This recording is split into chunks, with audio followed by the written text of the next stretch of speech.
Underneath this jungle of undergrowth lies nearly 2,000 years of English history.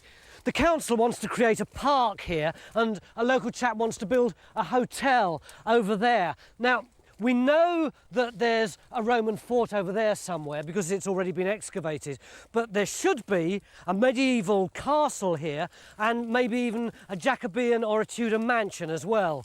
More than that, we don't know, but in just 3 days, we will.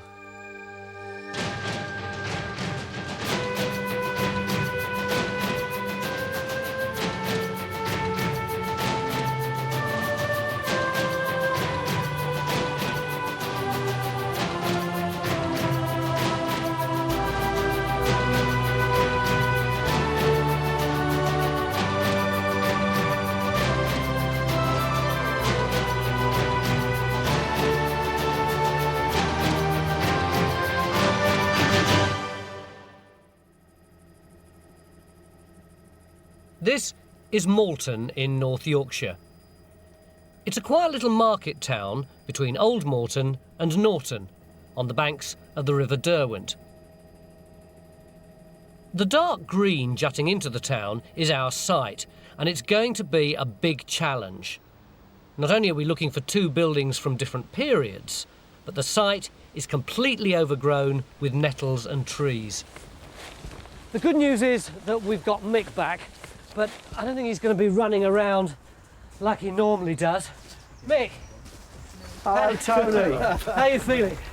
Well, I'm not allowed to swear, so I'm not terribly happy with it. Are you going to be able to stand up, or are you going to be stuck in? Yeah, I can stand up and I can be pushed around, and Nick's come to push me around for the weekend.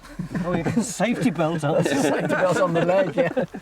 Look, we've got this potential treasure trove under here. 2 periods, possibly 3 if we've got this Roman fort here as well. How do we go about assessing what our priorities are? We've got a lot of background material for this one, which is very nice, but you know, you can see what it's like. It's a bit like a jungle, really. I think the first thing is we're going to have to do some clearing. But that may be easier said than done. There's 10 acres of this stuff and it's very thick. So we're just going to have to follow in the nettle cutter's footsteps. Which is just what geophysics have started doing.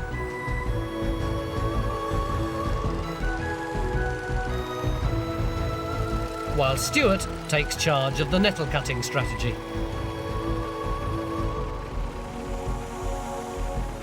Behind this beech tree, Mick, Phil and Carenza are busy too. They've found a clue to the medieval castle. They're standing on a large mound, which suggests there may be rubble from a building underneath. Mick wants to put a trench into it here. We'd put a trench across this bank and ditch down there. But Phil's not happy. I mean, we've obviously got a hell of a slope going down there, but I don't know. I'm bothered by the roots. You're worried about the tree roots There's coming a, across, you know, yeah. what we're on a mound here, it goes round there. Can we start off here, Phil, and if we hit problems... I can't see why, if that is the same if slope... If you're going to go, you have to give me a bit of notice. Well, I was going to say don't run off, Mick. No. Look, if I hack my way through yeah, here... I can see what you mean. It is dropping away it's through going the to go. nettles, It's going to go down here. Yeah. And it certainly, by the time you get... See, I'm going right the way down. Yeah. And it looks to me as though this is the same slope coming round here. Well, I mean, we got no roots here. But surely, if it is a mound, we need to have a section across 2 bits of it. Can we start a trench here? If we really hit problems with it, we may have to abandon it. By that time, the nettles here will be cleared. Then we can move to there. The other thing, look, Phil. All right. If you come back over here where we were, look. Yeah. Is that the bit you're on about is the top bit of here. Yeah. I mean, it is actually carrying on down, that far down that you're looking at the rooftops of houses. And if you're going to have an edge of a castle, while that might be part of the internal arrangement, this is much more likely to be the edge of it, isn't it? With a drop like that and the river at the bottom as well. Sounds like I'm being outvoted, doesn't it?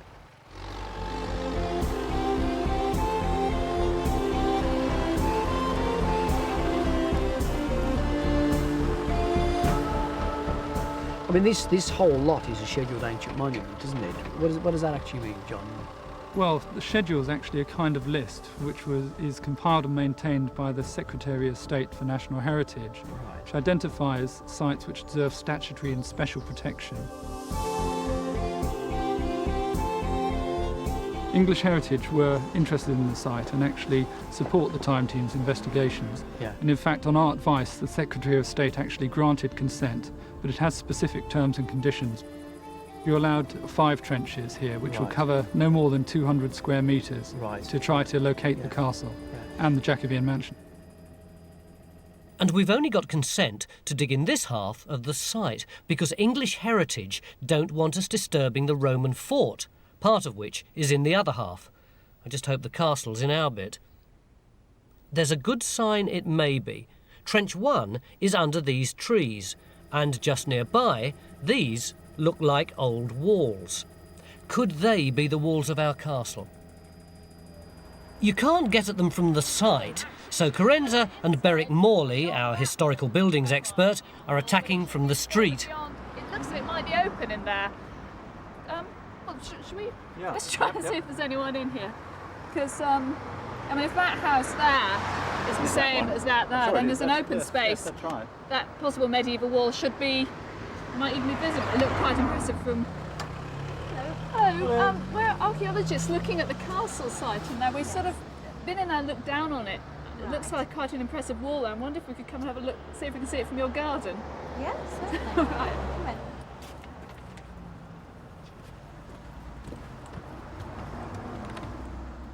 Meanwhile, Stuart's almost off the map at the other end of the site.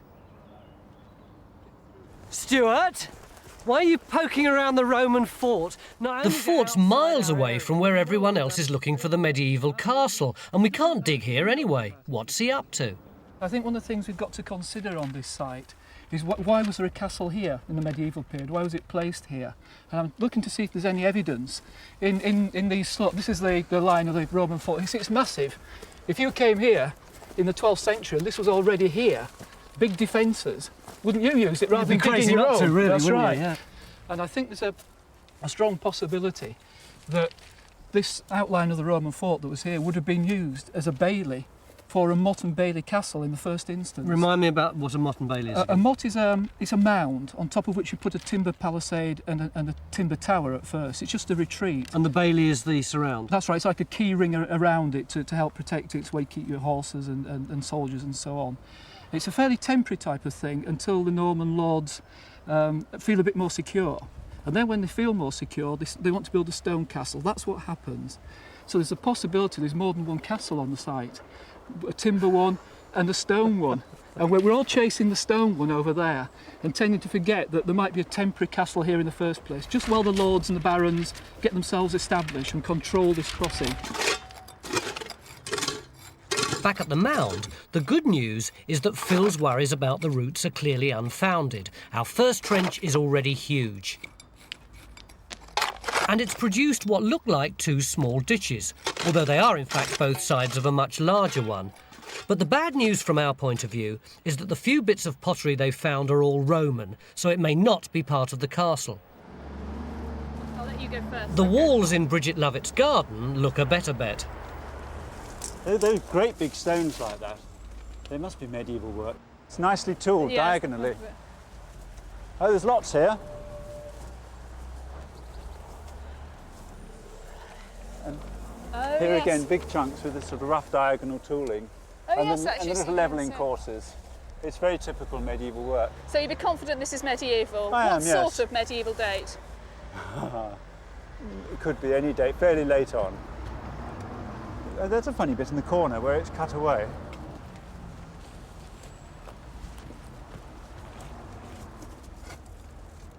I'm not sure it is cut away. I think this is a little shallow buttress. Would that help you date it at all? Well, it certainly would, because these shallow buttresses tend to be early. What sort of date would that be then? Well, that would be the latter part of the 12th century, and on just into the 13th. Bingo, our castle walls. Behind them, back on the site, our first trench is still looking Roman, so Phil wants to put in another, just where he first suggested this morning. He's got geophysics on his side too. Their results suggest there's a wall there. So Mick's having a wander around, but because of his injury, he's doing it in comfort, while Nick and a camcorder do the legwork. They're looking at Trench 1. OK, go round the other way, Nick, right round to your left, and then bring us across to this other earthwork. This is more or less running along the line of that breaker slope anyway, and then it turns. Right. Ah, there's the corner. And there's the corner, which is just down here, and we're then looking back along this earthwork here. Right there, Nick, that's great. For ease of slope, for ease of access, that a trench through there is just going to be so much easier. But the problem, Phil, is that I'm not sure this is the same earthwork as this one round the front. It sure as hell looked like it to me. I've but- been and seen it, Mick. I walked up and down it. I've driven around it in my Jeep, right? And I wonder whether this isn't a garden earthwork. Yeah.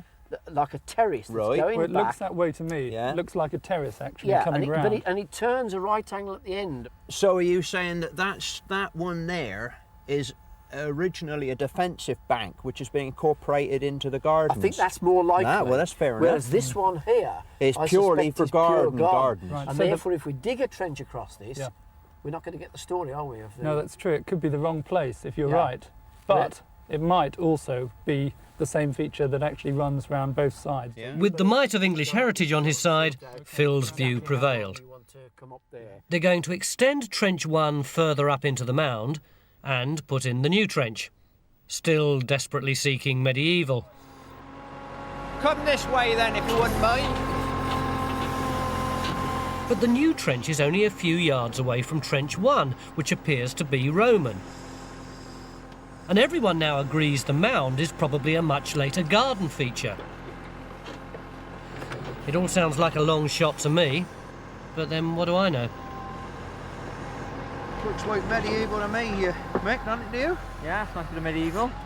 But is it in specified or is it in the fill on the top? Oh, it's just in the top. But I mean, when I compare with what we got over here to what we had in that other trench, that was all Roman. Yeah, I mean, there wasn't a sniff of this stuff at all. yeah.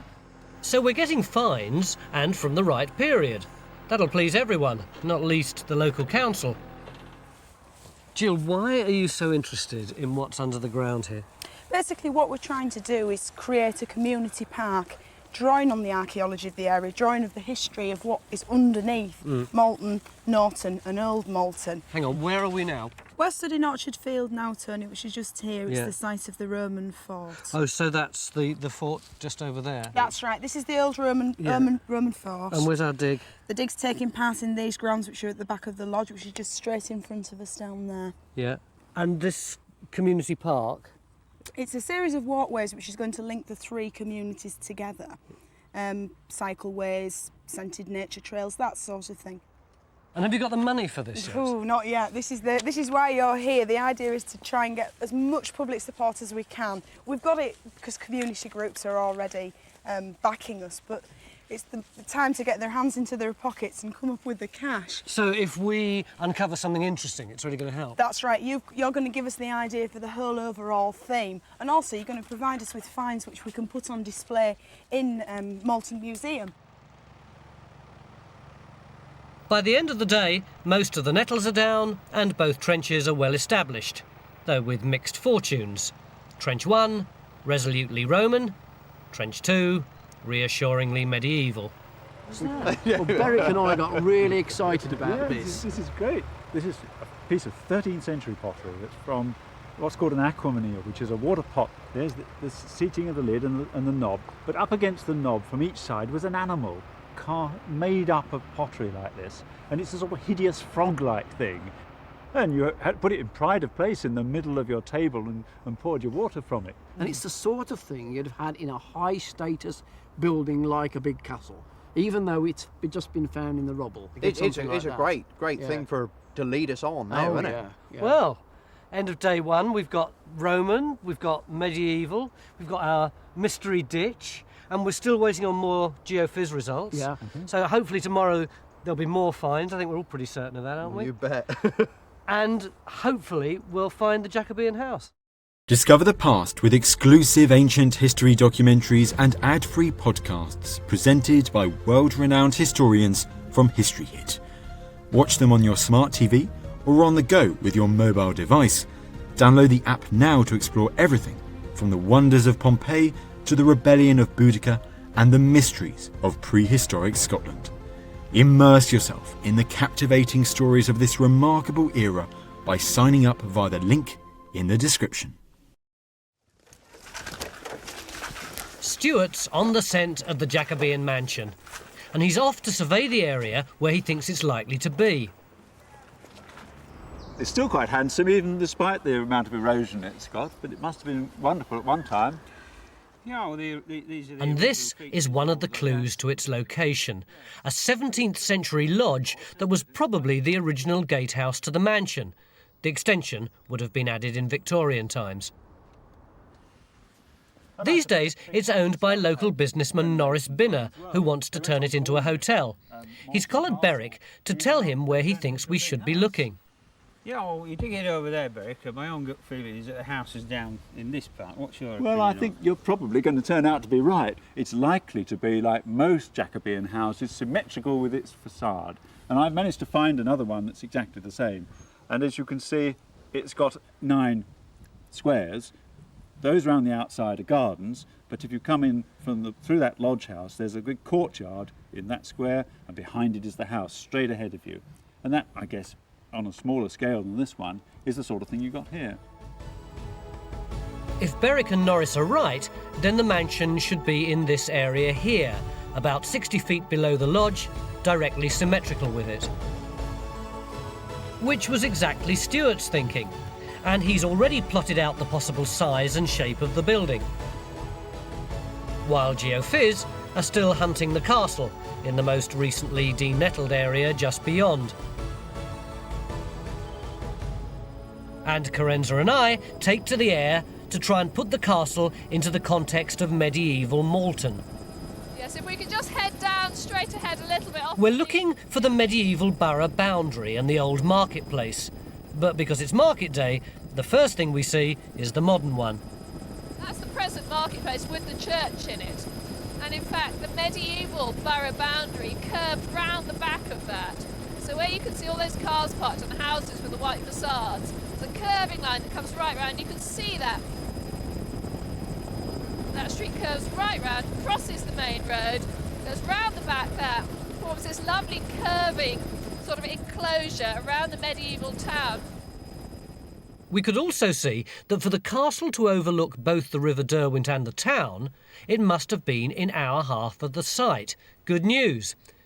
The old market was harder to spot from up here, but down below, Mick's discovered it on foot, so to speak. This is the old marketplace. Yeah, the original one. I mean, the whole of this big square was originally the market, wasn't it? Yeah, I've seen that on the maps. Yeah, and around here you can see the filled-in arches, look. Yes, when it was originally open underneath for the traders. And then we've had the market in wet weather under there. Yeah.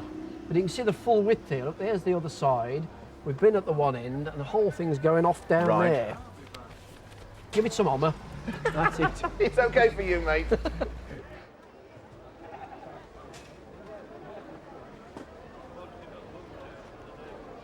Peaceful now with the market on Saturday, as we turn into Finkel Street. Totally different from what it must have been in the Middle Ages, mind you. Yeah, I bet. You know, the more documents I look at, the more you realise what a hell of a life they led. Yeah. I mean, hardly any of the Veskies who built the castle managed to die in their beds. Oh, right. You know, crossbow bolts and javelins through the head. Oh, good Lord. You know, meeting a sorry sticky end at Bannockburn. Yeah.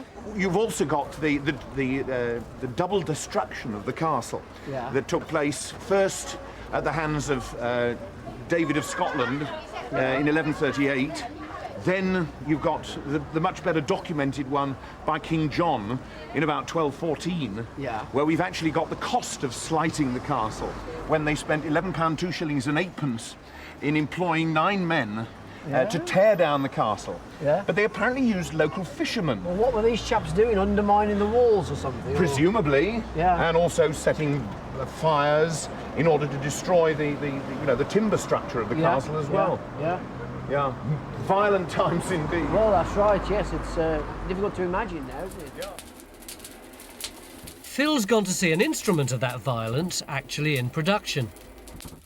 This is what we're trying to make then, a sort of early medieval sword, is it? Very, very late Norman to early medieval. And it's just simple blade with a cross guard and a round pommel. That's right, yeah. A vicious weapon. Absolutely.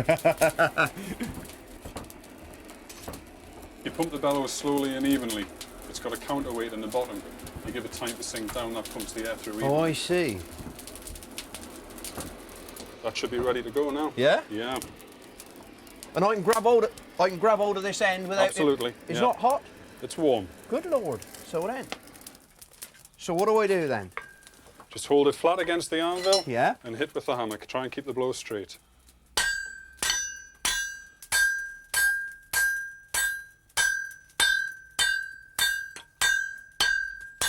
And gradually we just work our way up the blade, do we? Very slow, very steady. Wouldn't have believed that I could have had this much power over a piece of metal. The situation we're at the moment, Norris, is that from the work we've done on the gardens and the buildings, we've identified really that the big Jacobean residence should have been somewhere in this area here. One of the big problems we've got, if I can just draw it out for you, it'd be easier. We've got the lodge, which is the gatehouse there, the road's out the front. Down the back here we've got a whole series of garden terraces.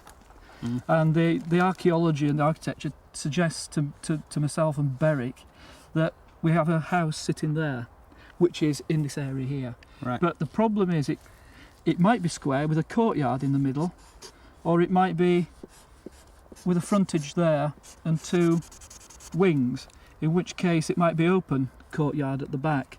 And where we put a trench in here is going to be very difficult, so we might put a trench in and hit the courtyard and not hit the building. So at the moment, I've got no geophysics here at the moment, and it's a right sort of mess in there with nettles.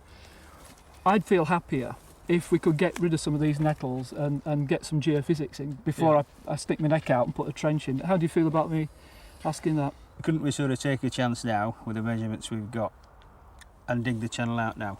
I think taking a chance is the wrong approach for the sake of half an hour clearing the nettles off and another hour or two getting geophysics results. Yeah, I think we must go with the geophysics first, definitely, Yeah. and then Yeah. actually pinpoint the trench, because in fact we haven't got many trenches left, and we've got to make every trench count here. That's right. Yep. Shall we get the lads in and let's get that done. stripping? Yep.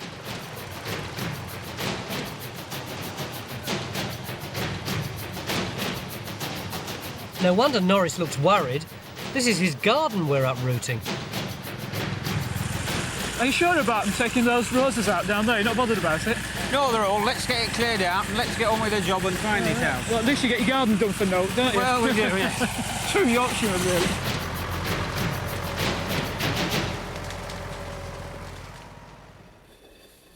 Back at the arms factory, Barry's taken over from Phil and is progressing fast. Well, at least he's got it square now. Phil's gone back to have a look at the trenches. The second trench, which yesterday gave us the aquamanile, the jug with frogs on it, continues to produce fascinating objects. Anne, Hi. got some finds? We've got finds. What you got? Well, I've got some window glass. It's just come out. That's pretty. Isn't that delicate? Very delicate. It is, isn't it? And to go with it, a piece of The lead. lead. See the grooves where the glass fits in? Yes, I do, yes, yeah. Now, could these be either from our Jacobean mansion or from the medieval castle, do you think? I don't think they're from the medieval castle. All the finds that we're getting out of here are pretty consistently 16th century, so I mean they're good 1500s dates. I mean it's a nice assemblage, beautiful. So we are getting somewhere. Brilliant, Oh, yeah. not a problem. No problem. Anything else? Oh, what? As we speak. Brilliant timing. One there. What's that? It's lead, fishing weight by the looks of things. Yeah. Oh, and these are Little grooves little in it. grooves in Down it. the side. I dare say Some you on probably the find other there's a side as little well. hole in the top there, is it? And this would be 15th, 16th century? Yeah. Gotta be, yeah. I like that. But nice as finds like this are, I'm a bit worried. Yesterday, this trench was producing medieval pottery. Now it's all later stuff, which doesn't bode well for finding the castle. 2:45 day 2, and Mick and Carenza are comparing notes from their expeditions this morning, with the aid of Sue and her computer graphics. Can the layout of Malton give any clues? And the other one comes straight down. That's it through the there, middle, across. straight down, straight through and across the river. And you can see then the castle's on the hill, dominating the town, the road crossing, and the river crossing over there. That's going off to Scarborough, that's going to York. And this is the earliest centre, that's that square block. There's that market area possible in there. And there, of course, that's the present market. You can see all the little white roofs of the awnings of the stores. You can see me, look there in my wheelchair. Oh, is that where you were? Yeah, looking up at you enviously. As a result of that conflab, Mick and Carenza decide to get the digger into action again and put in another trench. The third of our 5. The aim is to find the castle wall overlooking the old town. With the wall Berwick and Carenza found on day 1, they would then have 2 sides of the perimeter and a good idea of what the castle might have looked like. But once again, there are a few trees to negotiate.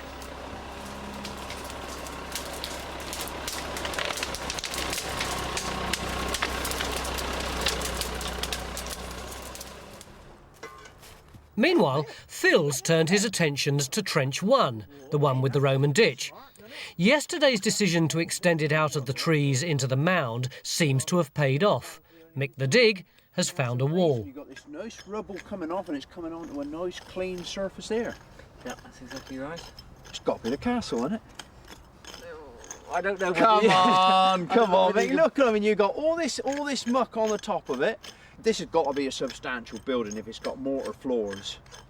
I reckon it's got to be a stout contender. All right, then I'll go with that. I'll go with that. But you ain't got any fines? No fines, that's my problem. If I had some fines, I'd be with you there. I don't care. I reckon this is good. Okay. Clearly Berwick, our buildings expert, will need to adjudicate on this. Stuart to John Gator. Go ahead, Stuart. John, they've cleared all that stuff out in the orchard now, so it's ready to geophys if you are. Okay, Stuart, we'll head over and start pegging out. So we think we know where the Jacobean mansion was. It's wonderful, isn't it? Yeah, here. Well, under here somewhere, anyway. Yeah. Then at the end of the house there would have been this courtyard, which Berwick says would have been quite demure, not full of little squalid houses, and beyond it a coach house, and that's the remnants of the coach house. Right. What sort of family lived in it? And built it, of course. A family called Eure, E-U-R-E. They were very wealthy and powerful in the northeast of England, and in fact they'd owned a third of Malton Manor from several centuries. There was one snag. They were a bit out of step with their own times. They were what we call recusants. What's that mean? Well, after the Reformation, if you carried on being a Roman Catholic, you really represented something of a threat to the new Church of England and indeed to the state. So did that mean that they were all incredibly persecuted, or is that just a myth? Well, most of them were just fined. Some of them, if they were as wealthy as the Ures, pretty heavily. But subsequently, in the 1620s and 30s, they did represent a threat to the establishment, and the sheriff was ordered to seize the house and make sure that all the armour and armaments in it were taken. So it was actually attacked? There's a lovely document where Lord Eure tells them to go and stuff themselves, basically. He has told the sheriff he will hold possession until Christmas Day, do what they can if 1,000 men were there, and that if the sheriff shoot down any part of the house, he will set fire to the rest to his own damage and danger of his neighbours. Well, the sheriff's not going to take that lying down. And finally the sheriff brings up 50 men and a great piece of ordnance, a huge gun, and batters the place into submission. Comes in at night and takes possession. It's amazing. So it was a private house. That's right. And and the cops come with big guns You can and bash imagine it poor down. old Lady Eure, you know, with cannonballs whistling through the windows, saying, "Crumbs, what have we done to deserve this sort of treatment?" Bizarre. Robin and I think we know where the mansion is. So do Norris and Berwick. And now Geophys have got their results, so do they. And we all want a trench. But someone's got to decide exactly where to put it. Now, are you sure you want the trench over in that location there, rather than actually further back here? It's almost 6 2/3, I feel, at this point in time. If we go this way, we might also lose the house and get too close to the terrace. If we go too far that way, we might also miss. If it's a very small house, I mean, there's a horrible thought goes through my head that, you know, it's in between and the trench won't hit it. But we've just got to find out what's there, really. So we've agreed on the location at that end there, and you're going to go with that, are you? I'll go with that. Okay then. Yeah. Well, I Very hope you're much on right the there, site at all. because your career's on this one. No, don't.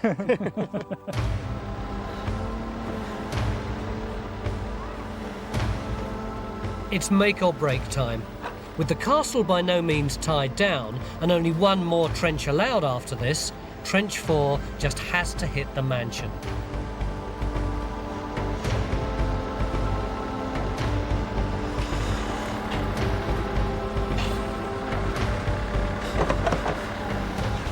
But that's a definite change in soil there. That line is actually standing on at the moment, isn't it? Yeah. And anything that's on that alignment, that's what we're looking for. But time's marching on, and with that little hint that the trench might be in the right place, they call it a day. The true test will come tomorrow. If I get this wrong, it's not. Well, you better not. I've been relying on you. It's just about there now. You want to go for it? Go for it. You're ready when you are. Here we go. I better get out your way, I reckon. Oh, God, that's impressive. That is amazing. Oh, wow.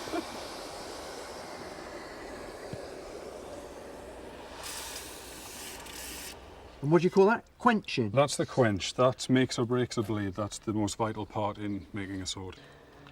So, well, what do we do now?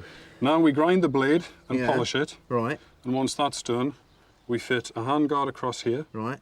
We fit a handle there, and we fit a pommel on the back to make the whole thing balance out. Is there any chance we can do some grinding? Yeah, by all means. On we go. But it wasn't long before they too succumbed to the lure of a drink and headed back to the lodge. No, don't run, Stuart. Here is a man Here's the man. who's been fast asleep for 2 hours resting his leg. Jolly good too. What's been happening, Stuart? What's been going on in your trench? Well, we put a trench in to see if we could find the Jacobean mansion. We opened it not too long ago, and it's looking quite promising at the moment. Carenza?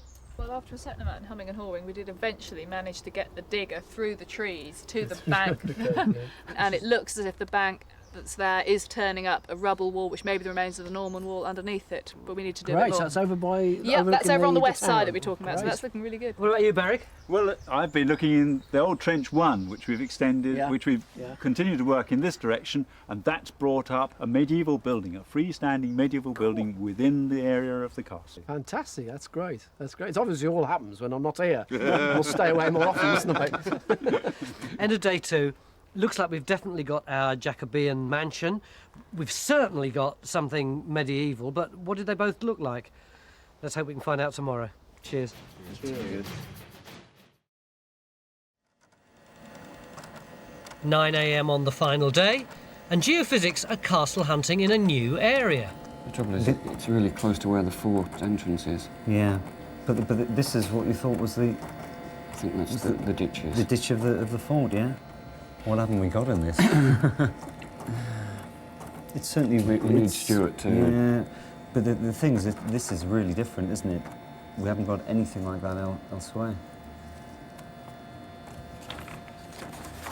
Okay. It's a gamble, isn't it? It's either a medieval castle or a Roman building. Stuart has other things on his mind, in particular the Jacobean mansion. He's got no finds yet, and although he thinks the pale area is a flaw, there's no guarantee it's part of the house. Meanwhile, Mick's on the prowl again, over at Trench 3, where Carenza thinks she's found some of the castle. You can see at this end of the trench we've got this light bank there. It's a bit difficult to see here. You feel fairly detached from it when you're in well, here. Well, you are detached from it, but I can't get out there. Yeah. Well, there's this light spread here. This is a whole load of building stone with an awful lot of mortar in it. Yeah. So it's obviously a collapsed wall. Yeah. We haven't actually found any of the front or back face of the wall, but it's just the collapsed material from it. If Nick could go down a bit further, go down the trench a bit, Nick, better. if you would. Just talk to me in here. There's no foundations to that. Right.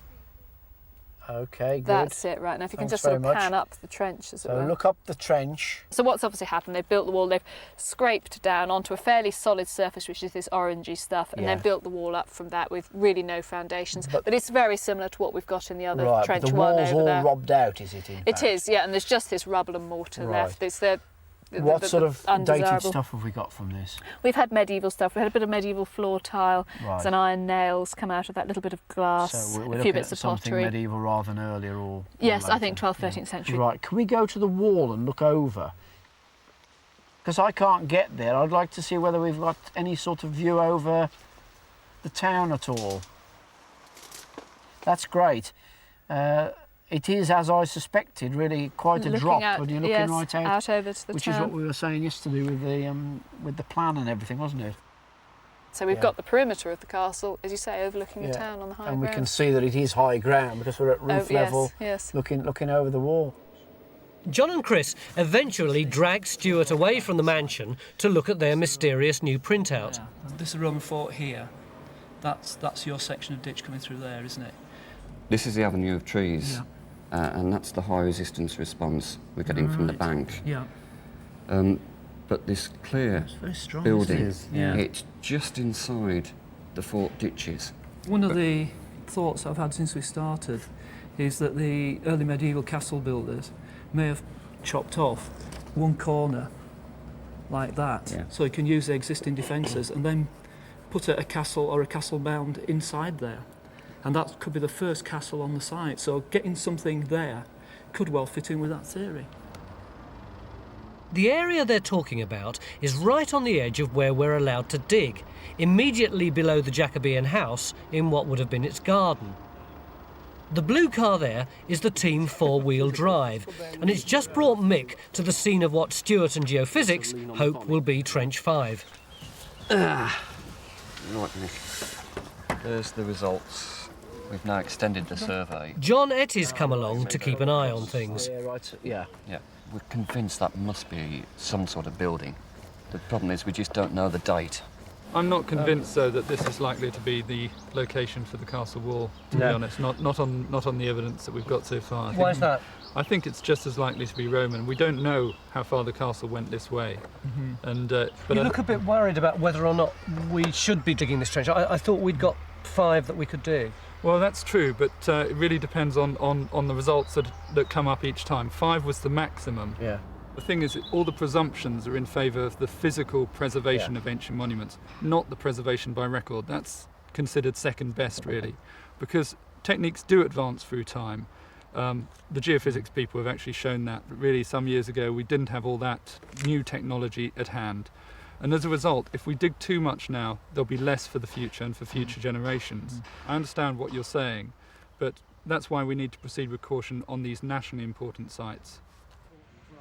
Proceeding with caution is John Etty's job.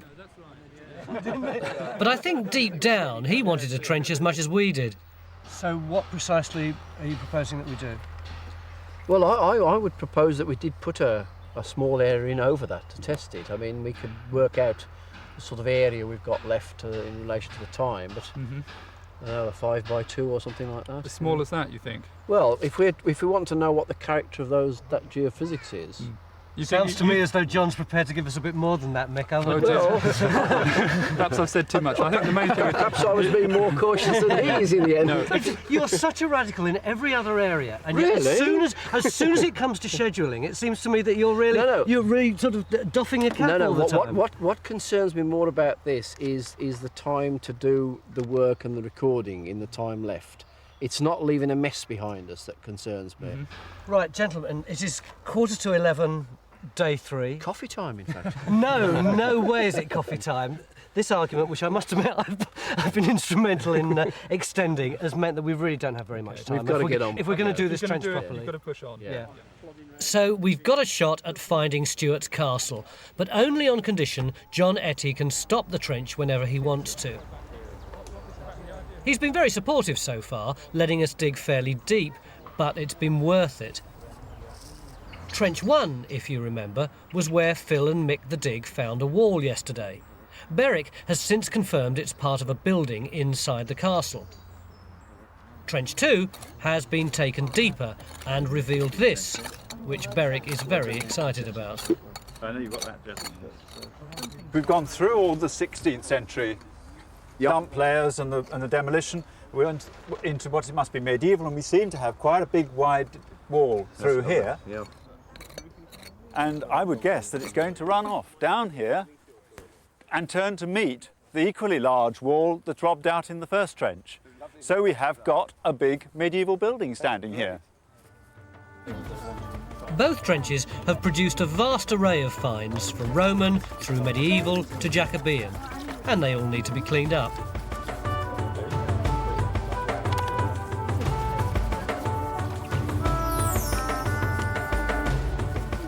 We've had a couple of other ones of these. What are they? Are they cups or something? Vases, maybe? I think it's part of a vase. We have had some other pieces very similar. They've got a nice pattern on, haven't they?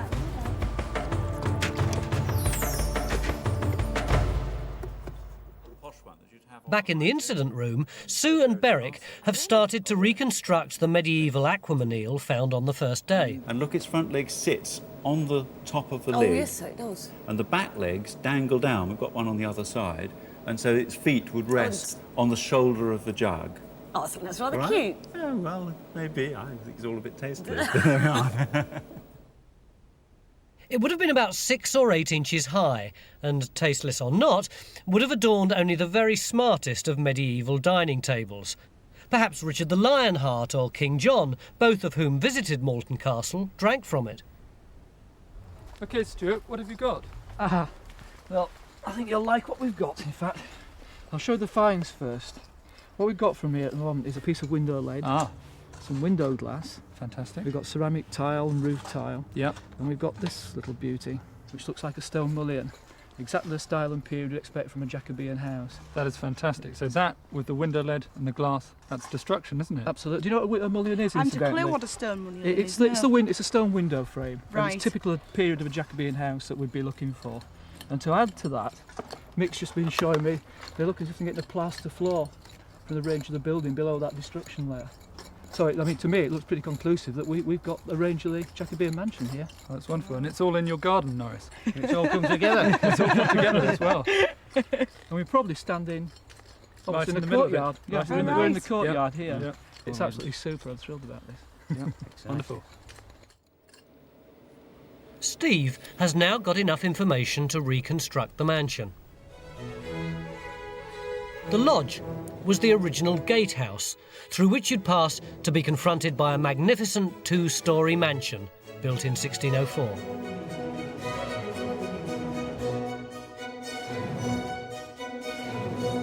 The house and its magnificent gardens would have dominated the area. But the splendour was short-lived. The mansion met its end just 70 years after it had first been built.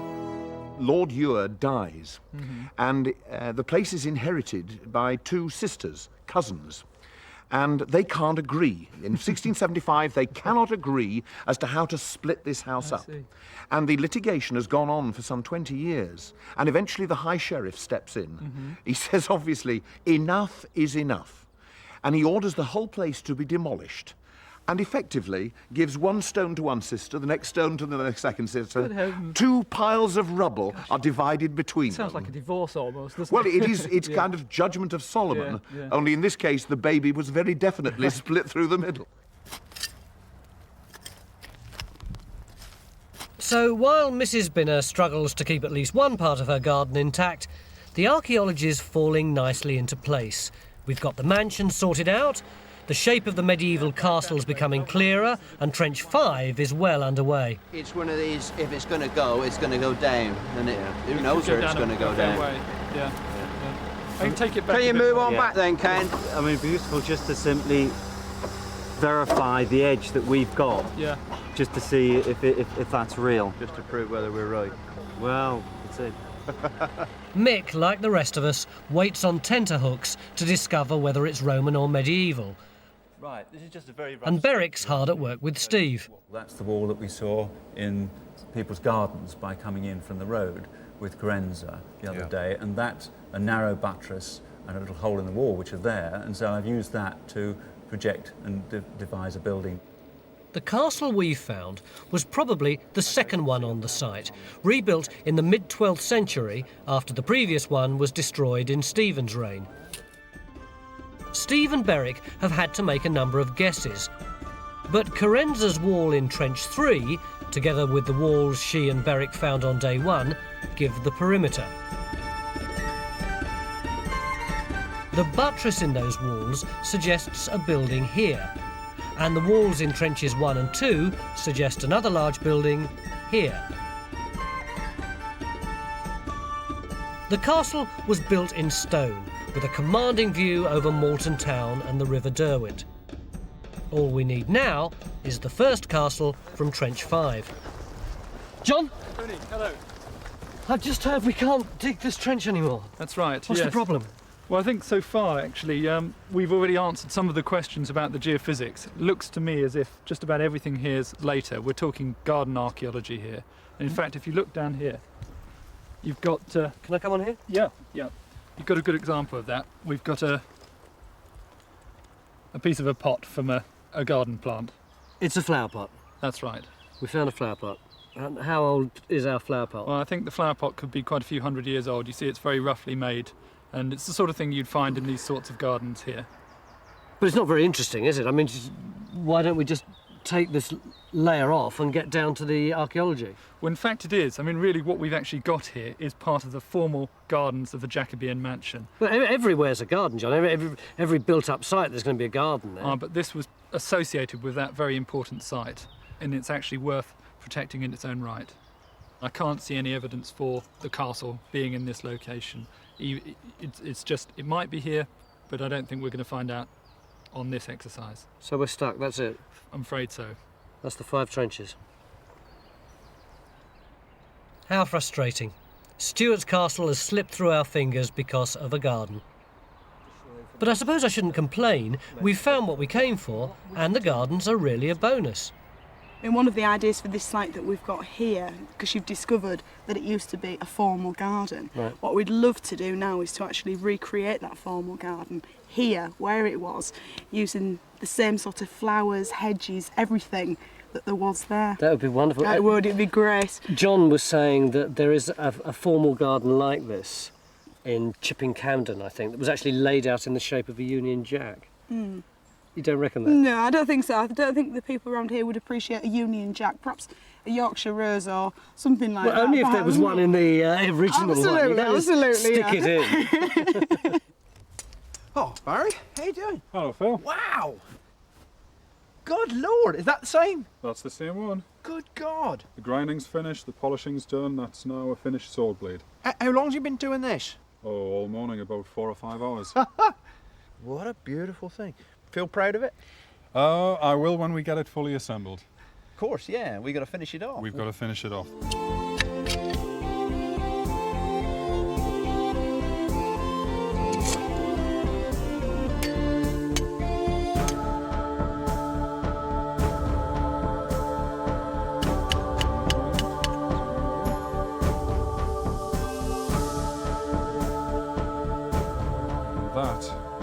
Is that it? That's a finished sword grip.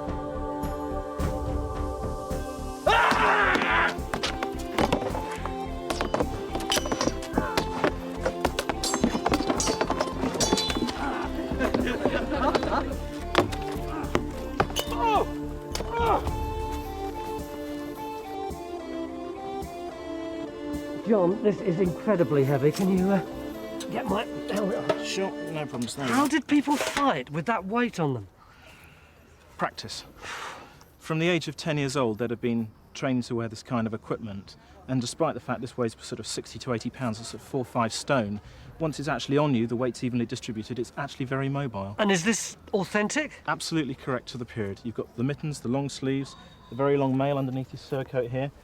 But yeah, once you're actually used to wearing it, you can run around, jump, ride a horse, use a sword, and you've got a shield and a lance, which you should be carrying as well, so you'd have even more weight on you than you have now. You are the equivalent of a medieval tank. Well, certainly works up an appetite. The weight on your neck is enormous, isn't it? Do you fancy a bit of pig roast? Yep, definitely. Come on. Come on. Come in, lads. Pig roast time. Come on. As a reward for our hard work and their hospitality, we invited the residents of Malton to join us in a feast. And there was good reason to celebrate.